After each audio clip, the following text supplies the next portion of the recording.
Manju Bhardwaj and you are watching English Pustakalaya.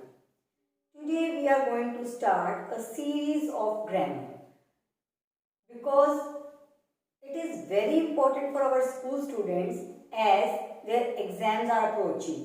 उनके exam शुरू होने वाले हैं and pattern is also changed. It is also important for those who are appearing for various competitive exams. So we will start with our first topic, tenses. Before we start tenses, we must know what is need to learn tense. कि हमें tense को सीखने की जरूरत क्या है. Narration, voices, subject verb agreement, question tags, ये सभी टॉपिक हमें तभी आएंगे जब हम टेंसेस सीख जाएंगे. टेंसेस जो है वो इंग्लिश ग्रामर का या फिर इंग्लिश का बेस है. मैं जानती हूं कि many among you take this topic as tension. Tenses mean tension. लेकिन अगर आप इसे अच्छे से समझेंगे, हम इसको इस ढंग से करेंगे कि आप इसे बहुत अच्छे से समझ पाएंगे और इफेक्टिवली अपने स्पीकिंग में, अपनी राइटिंग में और अपने एग्जाम्स में इसको यूज भी कर पाएंगे. हमारा पैटर्न क्या रहेगा? सबसे पहले हम ये जानेंगे व्हाट इज टेंस. टेंस होते क्या हैं. फिर what are types of tenses, ये हम क्रिएट करेंगे, खुद बनाएंगे कि हमें लर्न क्रैम नहीं करेंगे, रटेंगे नहीं कि टेंसेस इतने होते हैं, इसके ये टाइप होते हैं. हम खुद क्रिएट करेंगे, हम इसको समझकर बना पाएंगे अपने आप से. उसके बाद how to use helping verbs and verbs in tenses. Then set और क्रिएट स्ट्रक्चर और रूल ऑफ ईच टाइप. हम खुद रूल क्रिएट करेंगे, लर्न नहीं करेंगे, हम खुद इसके रूल बना पाएंगे. उसके बाद master the topic with help of loads of examples and practice exercises. जब हमें इसको यूज करना आ जाएगा कि टेंसेस के यूजेस क्या है, उसके बाद बहुत सारे एग्जांपल्स की हेल्प से और प्रैक्टिस एक्सरसाइजेस की हेल्प से हम इस टॉपिक पर मास्टरी कर लेंगे. So without any further delay let's start our topic. Dear students, सबसे पहले हमें जानना है व्हाट इज टेंस. टेंस होते क्या हैं? टेंस क्या होते हैं? जनरली जब भी मैं अपने क्लास में ये क्वेश्चन पूछती हूँ कि व्हाट इज टेंस, तो मुझे आंसर मिलता है टेंस मीन्स काल. तो मैं हमेशा स्टूडेंट्स को बोलती हूँ काल बहुत छोटे बच्चे थे आप तब बोलते थे. हाँ, आप छोटे बच्चे हो, 6th क्लास में हो तो बोल सकते हो कि टेंस मीन्स काल. काल मीन हिंदी में समय एंड समय इन इंग्लिश टाइम. तो जनरली ये आंसर तो मुझे मिल जाता है टेंस मीन टाइम. क्या ये प्रॉपर डेफिनेशन है? नहीं. Let's see.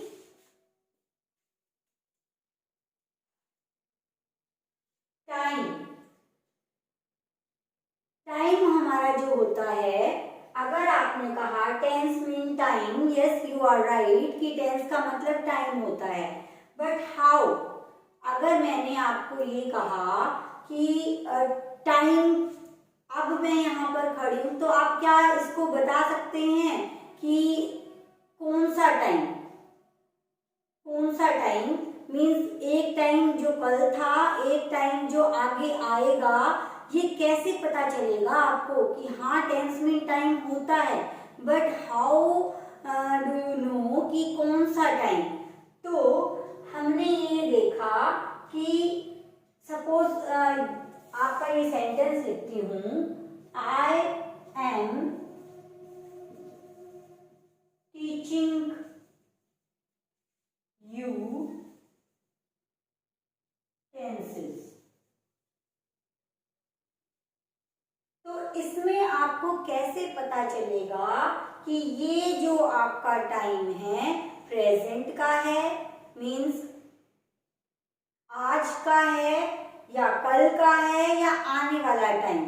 टाइम के बेसिस पे हमने डिवाइड कर लिया टाइम को कि या तो ये टाइम आज का हो सकता है, या जो बीत गया वो टाइम, या फिर आने वाला टाइम।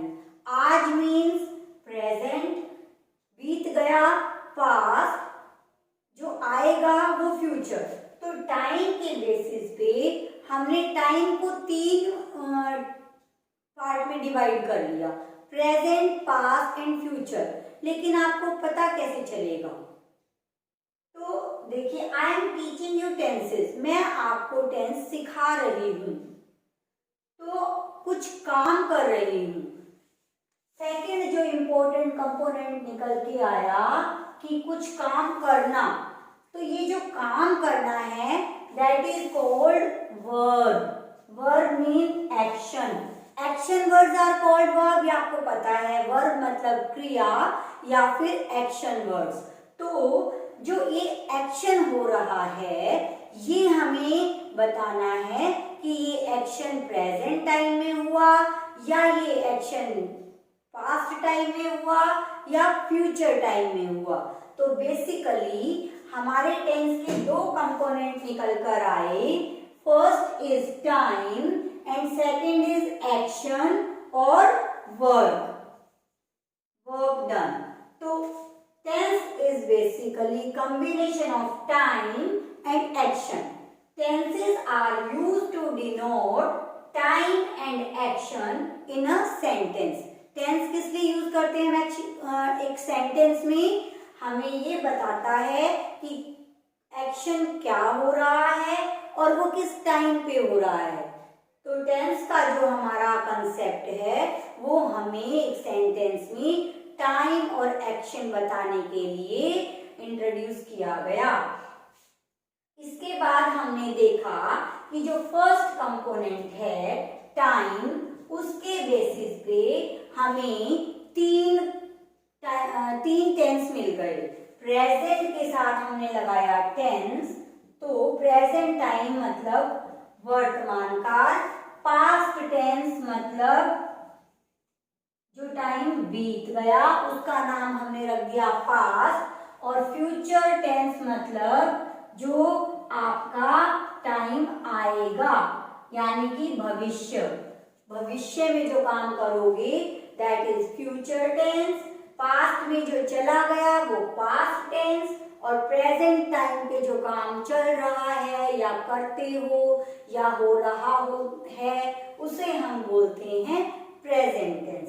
तो टाइम के बेसिस पे हमें 3 मेन टेंस हमारे मिल गए। अब इसका जो सेकंड कंपोनेंट है वर्ब, उसके बेसिस पे हम देखते हैं कि हम इसे कितने पार्ट्स में डिवाइड कर सकते हैं। तो अब मैं आपको टेंस टीच कर रही हूँ, यानी कि ये प्रोसेस ऑन गोइंग है, यानी कि कंटिन्यूअस में है। तो हमारा ये जो चल रहा है उसको हमने क्या कहा? कंटिन्यू। कंटिन्यू का मतलब चलता है, तो कंटिन्यूअस नाम हमने रख दिया। जो प्रोसेस हमारा चल रहा है यानी कि जो काम हमारा चल रहा है उसको, उस एक्शन को हमने नाम दिया कंटिन्यूअस। अब जो काम चल रहा है वो कंप्लीट भी होगा। तो जब आपका काम कंप्लीट हो जाएगा यानी कि जो एक्शन कंप्लीट हो जाएगा, 100% हो जाएगा, तो उसको हमने नाम दिया परफेक्ट। उसको हमने नाम दे दिया परफेक्ट। अब जो काम चल रहा है यानी कि मैं आपको पढ़ा रही हूँ, ये आपका जो लेसन है वो हो सकता है आधा घंटा चले या 1 घंटा चले, उसके बाद ही खत्म भी तो होगा। तो जो हमारा खत्म हुआ वो आ गया हमारा परफेक्ट में। फिर हमारा कुछ जो टाइम्स का पार्ट है, एक ही टाइम में तो ये सारा कंप्लीट नहीं हो सकता, तो कुछ जो कंप्लीट हो जाएगा वो परफेक्ट में, और जो चल रहा होगा यानी कि उसके बाद भी होगा तो उसे हम कहेंगे कंटिन्यूअस। यानी कि जो काम कंप्लीट, ये जो नेक्स्ट हमने एक्शन डाला परफेक्ट कंटिन्यूअस, यानी कि कुछ काम कंप्लीट हो गया और कुछ अभी चल रहा था। या फिर ये भी कह सकते हैं कि मैंने 2 घंटे तक आपकी क्लास ली या आपको 2 घंटे पढ़ाया, तो जो काम 2 घंटे में कंप्लीट हो गया वो परफेक्ट, और जो 2 घंटे से चल रहा था वो कॉन्टिन्यूअस। तो फोर्थ जो हमारा पार्ट मिला परफेक्ट कंटिन्यूअस। अब एक एक्शन हमारा है, जैसे आई टीच यू इंग्लिश, मैं आपको इंग्लिश पढ़ाती हूँ। अब ये जो एक्शन है पढ़ाती हूँ, या फिर आप खाना खाते हो, आप खेलते हो, वो जाता है, ये जो ता है वाला जो हमारा है, ये एक्शन हम कैसे डिस्क्राइब करें? अब इस एक्शन को ना तो इसमें कुछ चल रहा है, सिंपल बता दिया कि मैं खाता हूँ, वह जाता है, या फिर मैं आपको पढ़ाती हूँ, मैंने बता दिया आपका कि मेरा प्रोफेशन है, मैं आपको पढ़ाती हूँ। लेकिन इससे हमें ये नहीं पता चल रहा कि क्या वो काम चल, मैं अब पढ़ा रही हूँ, मैंने सिर्फ आपको बताया, ये नहीं पता चला कि वो एक्शन चल रहा था या कंप्लीट हो गया था, या फिर मैं पढ़ाती हूँ तो कब पढ़ाती हूँ। तो जब इनडेफिनेट हो कि हमें सिर्फ इतना पता चले कि कोई काम होता है, तो उसको हम इनडेफिनेट में रखते हैं, यानी कि इनडेफिनेट मतलब अनिश्चित, काम होता है लेकिन हमें टाइम का नहीं पता कि वो किस टाइम होता है, कितना होता है, वो इनडेफिनिट यानी कि अनिश्चित है। तो फोर्थ हमारा पार्ट हमें मिल गया इनडेफिनिट। तो एक्शन के बेसिस पे हमने हमारे टेंसेस को डिवाइड किया 4 पार्ट में। टाइम के बेसिस पे हमें मिले 3, प्रेजेंट टेंस, पास्ट टेंस और फ्यूचर टेंस, और हमारे एक्शन के बेसिस पे हमें 4 टाइप्स मिले कि इनडेफिनिट कोई काम जिसमें निश्चित पता नहीं चलता, कॉन्टिन्यूअस जिसमें काम चल रहा होता है, जैसे आई एम टीचिंग यू, कि अब मैं आपको पढ़ा रही हूं। फिर ये जब हमारा आज का लेसन कंप्लीट हो जाएगा तो आई हैव टॉट यू, मैं आपको पढ़ा चुकी हूं। तो ये हमारा काम जो कंप्लीटेड एक्शन होगा वो परफेक्ट में, और परफेक्ट कॉन्टिन्यूअस क्या होगा? आई हैव बीन टीचिंग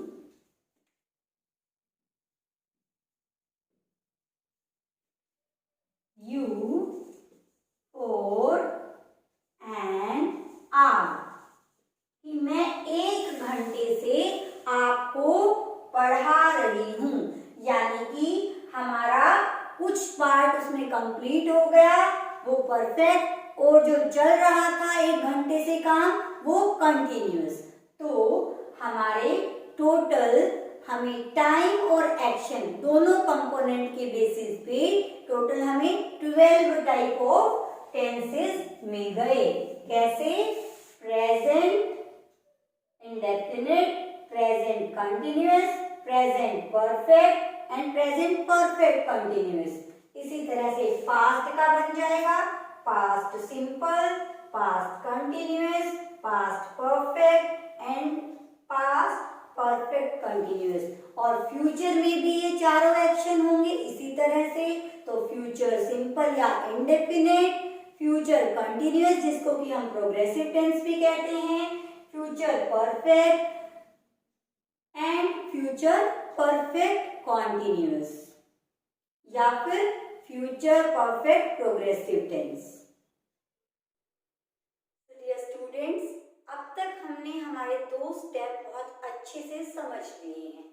हमने सबसे पहले तो ये जान लिया कि टेंस होते क्या हैं। Tense is combination of time and action, और हमने टेंसेस की टाइप्स भी समझ ली है। हम अच्छे से टेंस की टाइप्स को बनाना सीख गए हैं। टोटल 12 टाइप्स के टेंसेस हमने बना लिए हैं। तो वो कैसे बनाए? With the help of time, present, past and future, on the basis of action, indefinite, continuous, perfect and perfect continuous। तो इस तरह से 12 टाइप के टेंसेस हमें मिल गए। अब आगे बढ़े उससे पहले आपका टाइम तो आपने समझ लिया कि टाइम या तो प्रेजेंट हो सकता है, या तो पास्ट हो सकता है, या फ्यूचर हो सकता है। लेकिन एक्शन को समझने के लिए आपको वर्ब आना बहुत ही जरूरी है। वर्ब क्या होता है? Action words are called verb. तो वर्ब में आपको अब तक आपने वर्ब की 3 टाइप्स पढ़ी थी, 3 फॉर्म्स ऑफ वर्ब आपने पढ़ी थी। First form, second form, third form, present form, past form and past participle form. लेकिन आज मैं आपको बता दूं, टेंसेस सीखने के लिए आपको वर्ब की आगे से 5 फॉर्म्स लर्न करनी पड़ेगी। अब वर्ब की 3 फॉर्म्स ना होकर कितनी फॉर्म्स हैं? 5 फॉर्म्स। और ये 5 फॉर्म्स कौन सी होती है? Basically be, do and have, ये हमारी मेन वर्ब्स हैं। इसी से हमें सारी वर्ब की फॉर्म्स मिल जाती है। अब हमारी वर्ब जो है एक्शन वर्ड्स, ये वर्ब 2 तरह की होती है। एक तो हमारी हेल्पिंग वर्ब्स एंड सेकंड हमारी मेन वर्ब। एक सेंटेंस में हमारी helping verb and main verb होती है, जिसकी हेल्प से हम सेंटेंस बनाते हैं। अब हेल्पिंग वर्ब क्या होती है? जो मेन वर्ब की हेल्प करे। मेन वर्ब यानी कि क्रिया। तो हेल्पिंग वर्ब क्या होती है? जो मेन वर्ब की हेल्प करे। तो देखें हम किस तरह से बनती है ये फॉर्म्स। तो बी की जो हमारी फॉर्म है, सबसे पहले हम बी की फॉर्म्स देखेंगे। बी की फॉर्म होती है प्रेजेंट में इज, आर एंड एम। अब मैंने आपको बताया जो फोर्थ फॉर्म बनेगी वो होती है आईएनजी फॉर्म, और फिफ्थ फॉर्म जो होती है वो हमारी singular of first form of verb होती है। तो हमारा बी की फॉर्म जो है प्रेजेंट में इज, आर, एम। तो हमने फर्स्ट फॉर्म में लिख दिया आर और एम। इज हमने कहाँ लिखा? Fifth form. क्यों? क्योंकि हमारी जो फिफ्थ फॉर्म है वो कैसे बनती है? वो होती है वर्ब की फर्स्ट फॉर्म का सिंगुलर वर्जन। सिंगुलर मतलब एक वचन, सिंगुलर वर्जन। तो अब हम देखते हैं first form is, are, am. तो हमारी आर और एम हमने यहाँ लिख दिया। सेकंड फॉर्म यानी कि पास्ट फॉर्म, बी की पास्ट फॉर्म होती है वाज एंड वर्ब। बी की थर्ड फॉर्म होती है बी। बी की फोर्थ फॉर्म आईएनजी लगा दिया, बन गई बीइंग। और हमारी बी की फिफ्थ फॉर्म क्या है? इज। नेक्स्ट हमारा आता है डू। डू की हमारी फर्स्ट फॉर्म, डूइंग करना, डू ही रहती है फर्स्ट फॉर्म, और इसकी पास्ट फॉर्म होती है डिड, और इसकी पास्ट पार्टिसिपल फॉर्म होती है डन। और फोर्थ फॉर्म हमने बनाई आईएनजी लगा के, तो बन गई डूइंग। और हमारी फिफ्थ फॉर्म बनी डज। डज क्या है? Singular form of first form of verb. तो अब आती है हमारी हैव की फॉर्म्स। हैव की हमारी फॉर्म फर्स्ट जो है प्रेजेंट फॉर्म हैव ही होती है। देखो आपकी प्रेजेंट फॉर्म होती है हैव एंड हैज, लेकिन हमने कहा कि जो हमारी फिफ्थ फॉर्म है वो singular version of first form है, तो इसीलिए हमारा हैव हमने यहाँ लिख दिया प्रेजेंट फॉर्म में, और हैज कहाँ आएगा? फिफ्थ फॉर्म में, क्योंकि हैव की सिंगुलर फॉर्म क्या होती है? हैज। तो सेकंड फॉर्म ऑफ हैव क्या होती है? हैड। तो यहाँ लिख दी हमने। थर्ड फॉर्म भी हमारी हैव की हैड ही होती है। Fourth form ING form having, और फिफ्थ फॉर्म हमारी बन गई हैज। तो इस तरह से ये जो हमारी सारी वर्ब्स हैं, इन्हीं से हम बनाएंगे sentences and different type of tenses. तो एक एग्जांपल ले लेते हैं, क्या होगा? देखिए सेंटेंस स्ट्रक्चर क्या होता है, जैसे आई ईट मैंगो। अब आई हमारा है सब्जेक्ट, ईट हमारा है वर्ब और मैंगो हमारा है ऑब्जेक्ट। आपको मैंने पहले नहीं बताया, शायद अब बता देती हूँ कि हमारा एक सेंटेंस जो है वर्ब यानी कि मेन वर्ब के बिना कभी भी पॉसिबल नहीं है। हमारा सेंटेंस हेल्पिंग वर्ब के बिना तो बन सकता है, ऑब्जेक्ट के बिना भी बन सकता है, लेकिन मेन वर्ब के बिना कभी नहीं बन सकता। फॉर एग्जाम्पल आप यही देख लीजिए, अगर मैं इसे लिख दूं आई ईट, मैं खाती हूँ या मैंने खाया, तो सेंटेंस हमारा बन गया अगर हमने ऑब्जेक्ट नहीं लगाया। लेकिन मैं लिखूं आई मैंगो, तो इसकी हमारी कोई भी सेंस नहीं बनी। तो इसीलिए प्रूव होता है कि एक सेंटेंस मेन वर्ब के बिना कभी भी पॉसिबल नहीं है। तो स्टूडेंट्स, आपने देखा कि verb and helping verbs tenses को समझने के लिए कितनी इंपॉर्टेंट है। अब हम एक बार फिर से अपने टाइप्स ऑफ टेंसेस देख लेते हैं on the basis of time and action. Time के बेसिस पे हमारे 3 main important type of tenses थे, present, past and future. Action के बेसिस पे हमारे 4 टाइप से indefinite, continuous, perfect and perfect continuous. Indefinite को हम सिंपल भी बोलते हैं एंड कंटिन्यूअस को हम प्रोग्रेसिव टेंस भी बोलते हैं। तो हमारे क्या बने, present indefinite, present continuous, present perfect and present perfect continuous. Similarly past indefinite, past continuous, past perfect and past perfect continuous. Future indefinite, future continuous, future perfect and future perfect continuous. तो इसका एक बार हम simple rule देख लेते हैं। Present indefinite में क्या होता है, हमारा आइडेंटिफिकेशन है यहाँ पर ता है। He sings a song, वह गाना गाता है, वह स्कूल जाता है, वह हर रोज नहाता है। तो ये हमारा ता है से हम हिंदी में इसकी आइडेंटिफिकेशन कर सकते हैं। और यहाँ देखें तो वर्ब की फर्स्ट फॉर्म के साथ एस और ईएस लगता है। पास्ट इंडेफिनिट में हमारा क्या होता है, वो सब्जेक्ट प्लस वर्ब की second form plus object. He sang a song, यहाँ पर ही सब्जेक्ट, sang वर्ब की सेकंड फॉर्म एंड ऑब्जेक्ट। तो ये क्या हुआ हमारा, वह गाना गाता था।